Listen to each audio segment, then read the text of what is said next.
তুমি আসলে মাঝে মাঝে তেলাপোকার মতো যা খাও সবই তোমার পেটে হজম হয়ে যায়। কাঠ খেলেও কাঠ হজম হবে অলমোস্ট তাই হয়, কিন্তু রান্না করা খাবার এবং কাঁচা খাবার একসাথে একই ফ্রিজে রাখতে হয় না। যদি ইনকেস রাখতে হয় আপনি ঢাকনা দিয়ে রাখবেন। গরুর মাংস মুরগির মাংস একসাথে রাখতে হয় না। এন্ড অফ দ্য ডে আমরা গিনিপিগ, আমাদের পেটে অনেক কিছু সহ্য করে। তুমি যে লেভেল অফ কান্ট্রিতে তুমি থাকো, তুমি হাইজিন নিয়ে একটু আগে কথা বললাম যে আমরা এমনিতে হাইজিন নিয়ে অতটা কনসার্ন না। তুমি আসলে মাঝে মাঝে তেলাপোকার মতো যা খাও সবই তোমার পেটে হজম হয়ে যায়।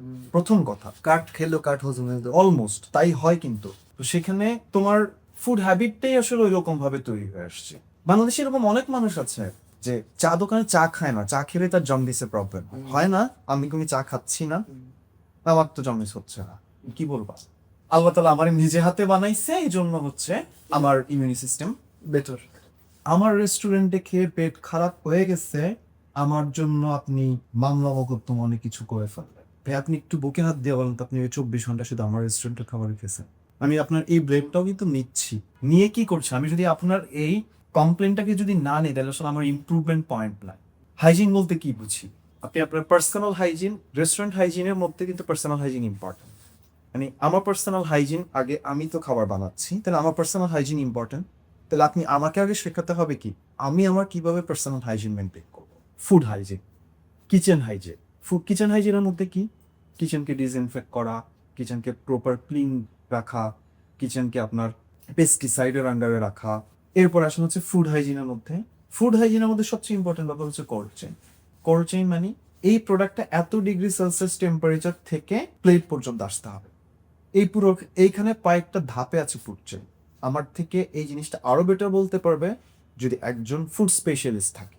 আমি যেহেতু অপারেশনাল গাই, আমি আসলে অত এক্সপ্লেইন আপনাকে করতে পারবো না, কিন্তু আমি জাস্ট কি পয়েন্টগুলো যদি ফুড হাইজিন হচ্ছে, বাংলাদেশ ফুড সেফটি অথরিটি নামের একটা প্রতিষ্ঠান আছে বাংলাদেশে, যারা একটা সময় একটা আপনার পোর্টেবল ল্যাব নিয়ে নিয়ে ঘুরতো, এখন কিন্তু নাই।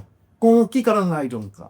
আমি যদি একজন অডিয়েন্সের মানে একজন কাস্টমার পার্সপেক্টিভে চিন্তা করি, আপনি কি এই জিনিসটা বন্ধ হয়ে যাবে এটাকে একটু চাইবো না?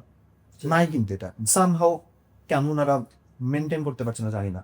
তরুণরা কিন্তু আমাদেরকে প্রায় দিন দেখে ট্রেন করে, কয়েকটা প্যারামিটার ধরে ধরে ট্রেন করে। মজার ব্যাপার কি জানেন প্যারামিটারের মধ্যে কি থাকে? আমি কি পানি খাচ্ছি, আমি একজন রেস্টুরেন্ট এমপ্লয়ি কি পানি খাচ্ছি, এই পানিটারও কিন্তু স্ক্রিন পায়। প্রসেস আছে, মনিটরিং নাই। মনিটরিং থাকলে আমার সদিচ্ছা নাই, তাহলে আমার সদিচ্ছা নাই, আমাকে অ্যাসোসিয়েশন, আমাকে ওই ফুড সেফটি বিএফএস এর মধ্যে আমরা বিএফএস এ আমাকে গাইড করছে যে তুমি কি পানি খাবা। আমি তো ওখানে মিনারেল ওয়াটার খাচ্ছি, আমি কি পানি খাবো সেখানেও আমাকে একটা প্যারামিটার দেওয়া হয়েছে। ফ্রিজে আমি কিভাবে প্রোডাক্ট স্টোর করবো, একদম হাইজিন হলো তো একদম বেসিক, এটা আপনি বাসায়ও ফ্রিজ মেনটেন করে।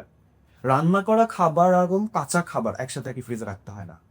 যদি ইনকেস রাখতে হয় আপনি ঢাকনা দিয়ে রাখবেন। গরুর মাংস মুরগির মাংস একসাথে রাখতে হয় না। এখন আপনার বাসায় কিছুদিন আগে গরু কুরবানি গেল, কয়েক কেজি গরুর মাংস আছে, কয়েক কেজি মুরগির মাংস আছে। আপনি কালকে অমুক রেস্টুরেন্টে খেয়ে পেট খারাপ হয়েছে, আপনি আপনার বাসার কিচেন থেকে যে পেট খারাপ হয়েছে হওয়ার পসিবিলিটিস আছে, এটা কিন্তু বলছে। অমুক রেস্টুরেন্ট ভালো করে কোটিপতি হয়ে গেছে, অমুক রেস্টুরেন্ট ওনার বিএমডব্লিউ অডি চালাচ্ছে, মনে হয় রেস্টুরেন্ট অনেক টাকা আছে।